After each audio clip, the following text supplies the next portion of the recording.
What's up, everyone? We're here at the School of Communication here at the University of Akron, and we're here to talk to you about the 10 ethical issues that you need to think about to stay out of trouble. My name's Tyler Adams. My name's Jenna Payne. Okay, first we're going to start with one big fact. Once you put something out there, it's there forever. You have to be mindful of where your things go. That includes Instagram, Twitter, Facebook. Anyone can find it once it's out there. Second topic, copyright. Huge. Know if you have Creative Commons with the picture that you take from the internet or even a song that you use. Know if there's if it's royalty free. Know if there's any kind of litigation or law that you're actually getting interfere with. So again, copyright's huge. You wanna make sure that what you're putting on there isn't in the hands of someone else. Next topic. What you say can reach a lot of people. So in the future, after you graduate and move on for a job employment, you need to make sure what you're saying is not anything bad about your employer that could potentially reach them or reach your coworkers, and it can come back to bite you. Come back to bite you. Yeah.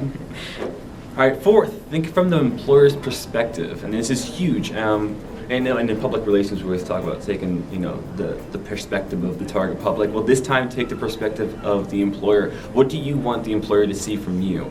And if you were trying to hire yourself, what do you want your social media to say about you? So that's something, again, that you're going to want to keep in mind. It's a really good technique. Practice good grammar. Everything you write is very important, whether it's with social media or PR. You need to have good grammar, you need to have good spelling, because if you don't...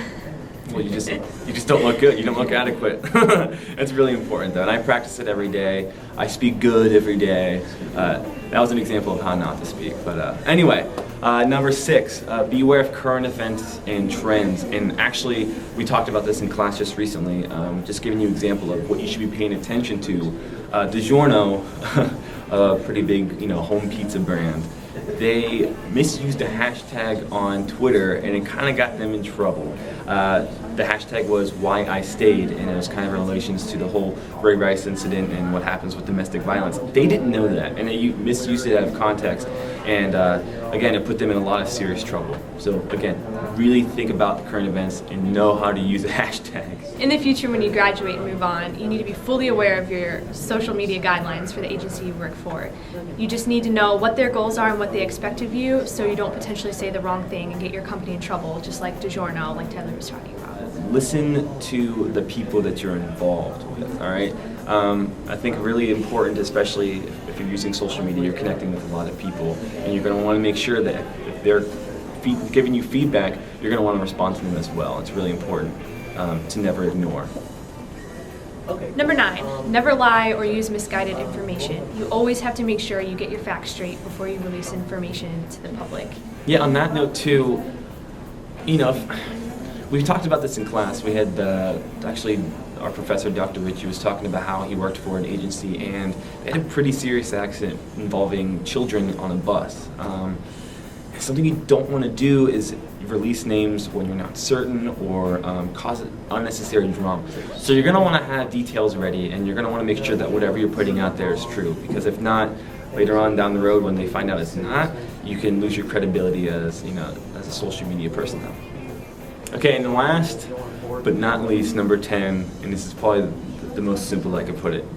Don't be stupid. And in your opinion, what is being stupid? Because I know my way of being stupid. We've all done it, but what do you think? There's a lot.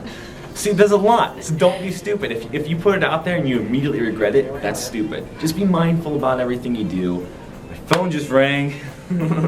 Use your common sense. Reread things before you post them. Don't do anything when you're very emotional. Don't do anything when you're angry. Yeah. Don't be stupid.